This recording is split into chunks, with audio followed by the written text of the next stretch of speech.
დამოუკიდებელი საქართველოს ისტორიაში ყველაზე ხანგრძლივ პროტესტად შეფასებული დემონსტრაციები კვლავ გრძელდება. უკვე 86 დღეა მოქალაქეები უცვლელი მოთხოვნებით იკრიბებიან საქართველოს პარლამენტის შენობის მიმდებარე ტერიტორიასთან რუსთაველის გამზირზე. კონკრეტულად კი ეს მოთხოვნები არის ხელახალი საპარლამენტო არჩევნების ჩატარება სამართლიან გარემოში და ასევე პატიმრობიდან იმ პირთა დაუყოვნებლივ გათავისუფლება, რომლებიც დააკავეს მიმდინარე პროევროპული დემონსტრაციების ფარგლებში, ასევე ეგრეთ წოდებული გამჭრელობის კანონის საწინააღმდეგო აქციებისას 2024 წლის გაზაფხულზე. დღეს საპროტესტო აქცია რუსთაველის გამზირზე იმართება ტრადიციულად, თუმცა მანამდე მოქალაქეთა ნაწილი შეიკრიბა საქართველოს საზოგადოებრივი მაუწყებლის შენობასთან, საიდანაც ისინი უკვე მსვლელობით მოვიდნენ საქართველოს პარლამენტის შენობის მიმდებარე ტერიტორიასთან. ყოველ პარასკევს ტრადიციულად იმართება დაკავებულ პირთა პატიმართა, როგორც საზოგადოების ნაწილი ეძახის თავისუფლებისთვის მებრძოლ პირთა ოჯახის წევრების და ასევე მხარდამჭერების საპროტესტო მარში და დღესვანდელი პარასკევი დღეც არ იყო ამ მხრივ გამონაკლისი. ადამიანები თავისი კომპეტენციებიდან გამომდინარე სხვადასხვანაირად ცდილობენ გაპროტესტებას იმ უსამართლობის, რაც დღეს ხდება, ზოგი რაღაც ინტელექტუალურ შრომასდებს ამაში, ზოგი ფიზიკურად დგას აქციებზე, ზოგი საინფორმაციო კამპანიებზე მუშაობს. ეს ძალიან მნიშვნელოვანია, რომ არ შეწყდეს და გაგრძელდეს.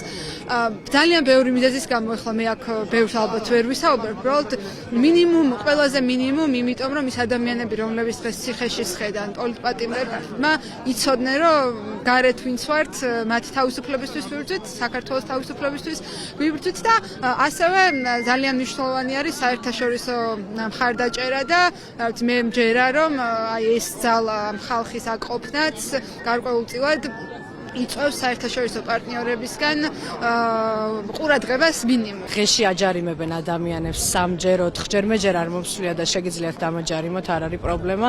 არ გაჩერდება ეს ხალხი, არ გაჩერდება ეს პროტესტი. ასევე მინდა მივმართო იმ პატარა პოლიციელებს, რომლებიც სასამართლოზე გამოდიან თავის თანატოლი ბიჭების წინააღმდეგ. აი ისეთი არაადამიანურია მათი ქმედება და ეს დაზეპირებული ტექსტები, რომლებიც ლოგიკაში საერთოდ არ ჯდება, რომ აი გულწრფელად მეცოდებიან, რომ ესეთ სამუშაოს შესრულება უწევთ ადამიანურად, ძალიან მეცოდებიან. საქართველოს პარლამენტის შენობასთან მოსვლამდე მოქალაქეები, როგორც იცით, ყოველდღიურად, ყოველ საღამოს მართავენ სხვადასხვა საპროტესტო მარშს. ერთ-ერთი ასეთი საპროტესტო მსვლელობისას დღეს საღამოს კინოთეატრ ამირანთან უცნობი პირები დაუპირისპირდნენ იქ შეკრებილ მოქალაქეებს სხვადასხვა ნივთით. მათი ვინაობა ჯერჯერობით არის დაუდგენელი. შინაგანსაკუთრებათა სამინისტროსგან ამ ფაქტთან დაკავშირებით ჯერჯერობით კომენტარი არ გავრცელებულა, თუმცა მოქალაქეები, რომლებიც ყოველდღიურად რუსთაველის გამზირზე საქართველოს პარლამენტის შენობასთან იკრიბებიან, აცხადებენ, რომ პოლიციას მსგავს ფაქტებზე არ აქვს სათანადო რეაგირება. ისინი სწორედ ამ გარემოებასაც აპროტესტებენ და მათ შორის იმას, რომ დღევანდელ დღემდე 28 ნოემბრიდან დღევანდელ დღემდე მიმდინარე საპროტესტო აქციების განმავლობაში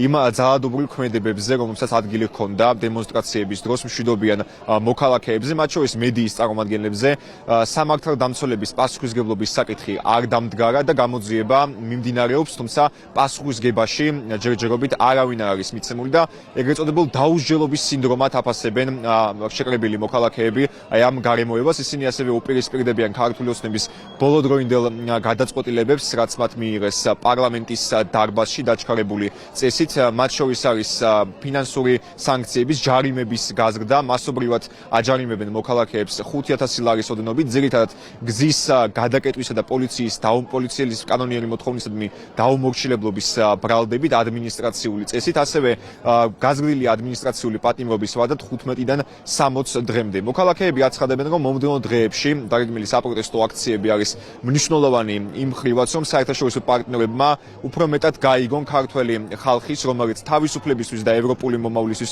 იბრძვის, ქართველი ხალხის ხმა გაიგონ და დაუპირისპირდნენ, როგორც ისინი აცხადებენ, ქვეყანაში არსებულ დიქტატორულ და საპოლიციო რეჟიმს. 25 თებერვალს ერთ-ერთი მასშტაბური საპროტესტო აქცია არის დაგეგმილი და ასევე ბიზნეს სექტორი აპირებს მოაწყოს კიდევ ერთი გაფიცვა, რომელიც უკვე წელს 15 იანვარს გაიმართა. ბიზნეს სექტორის წარმომადგენლები აცხადებენ, რომ თუ არსებული პოლიტიკური კრიზისი არ მოგვარდება, მაშინ ქვეყანაში გარდაუვალი იქნება სოციალურ-ეკონომიკური კრიზისიც.